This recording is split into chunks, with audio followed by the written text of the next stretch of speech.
Assalamualaikum warahmatullahi wabarakatuh. Nah, video ini saya buat untuk memenuhi tugas mata kuliah metodologi penelitian hukum yang diampuh oleh guru kita atau dosen kita, Bapak Irfan Khairul Umam LLM. Eh, Langsung saja ke intinya. Di sini saya akan menjelaskan materi tentang penelitian hukum normatif, sinkronisasi hukum horizontal, sinkronisasi hukum vertikal, penelitian jurisprudensi, dan perbandingan hukum. Pertama-tama di sini saya akan menjelaskan tentang penelitian hukum normatif. Penelitian hukum normatif merupakan suatu penelitian yang berfokus kepada kaidah-kaidah atau asas-asas dalam arti hukum, yang mana sumbernya itu dari peraturan perundang-undangan, keputusan pengadilan, dan dari pakar-pakar hukum terkemuka. Kenapa dinamakan normatif? Karena hukum itu diasumsikan sebagai sesuatu yang otonom, yang mana keberlakuan hukum itu tergantung dari hukum itu sendiri, bukan dari faktor di luar hukum. Itu penelitian hukum normatif. Yang kedua itu sinkronisasi hukum horizontal. Nah, sinkronisasi hukum horizontal ini mengkaji atau mensinkronisasi hukum positif dengan hukum-hukum yang lain, dan kedudukannya itu sederajat eh,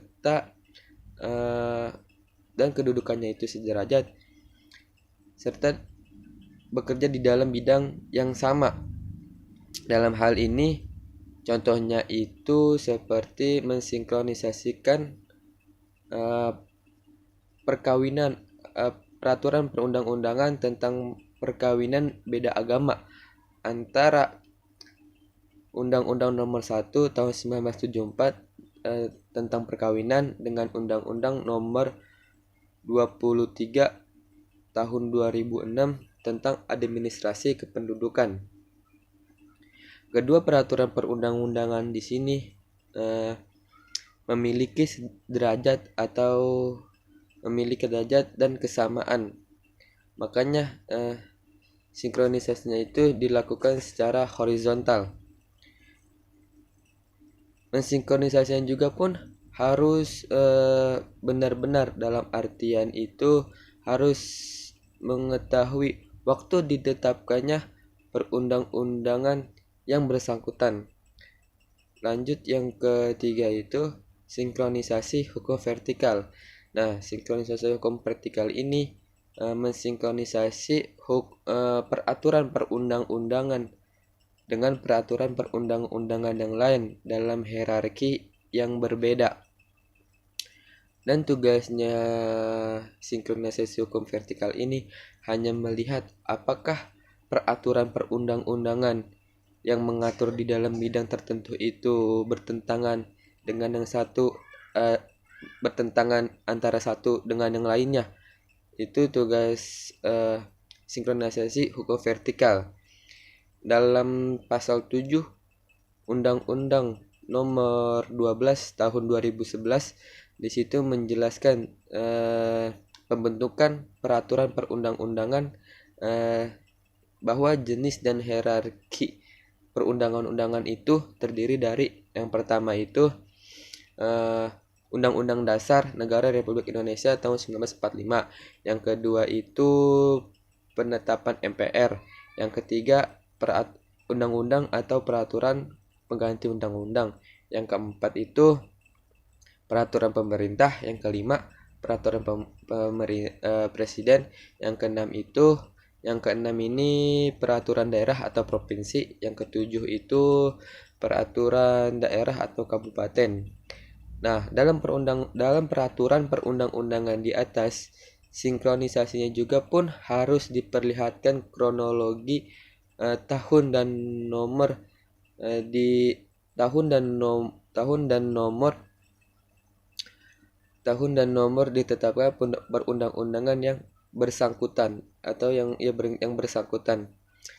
Nah, lanjut ke penelitian jurisprudensi. Penelitian jurisprudensi itu merupakan penelitian yang hanya mengambil keputusan hakim-hakim terdahulu, yang mana yang tidak tertulis di dalam undang-undang, yang mana nantinya keputusan itu dijadikan sebagai pedoman oleh hakim-hakim yang lain untuk menjawab atau memberi jalan keluar di dalam perkara yang sama.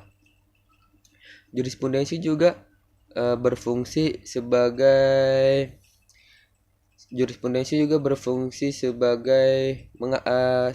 untuk mengatur secara lengkap atau secara detail perundang-undangan, dan bisa juga menjadi pemenuh hukum dan bisa juga menjadi pelengkap dari itu semua.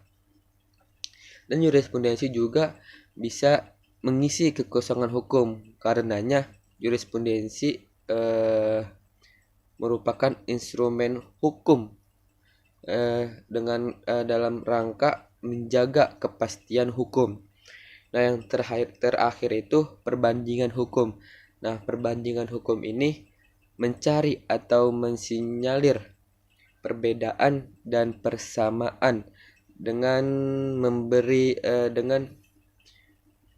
mencari persamaan dan perbedaan dengan memberi penjelasan dan meneliti bagaimana berfungsinya suatu hukum dan bagaimana cara pemecahan yuridisnya, dan faktor-faktor non hukum yang mana saja yang sudah mempengaruhinya. Nah, itu perbandingan hukum. Jadi perbandingan hukum itu bukan hanya sekedar mengumpulkan peraturan perundang-undangan, akan tetapi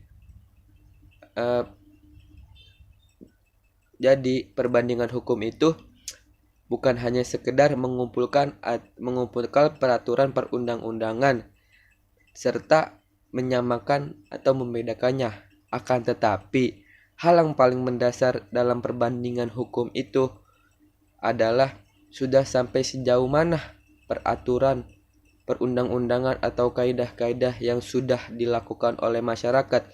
Jadi perbandingan hukum itu bukan hanya sekedar membedakan atau menyamakan hukum yang satu dengan hukum yang lainnya, akan tetapi perbandingan hukum itu juga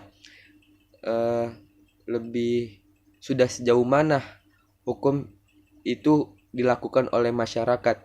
Nah, perbandingan hukum itu ada dua cara.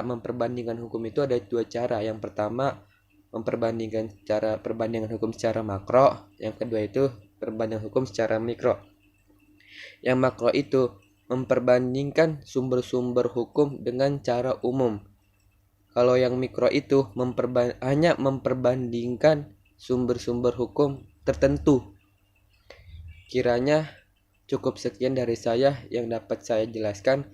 Kurang lebihnya mohon maaf. Wabillahi taufiq wal hidayah. Wassalamualaikum warahmatullahi wabarakatuh.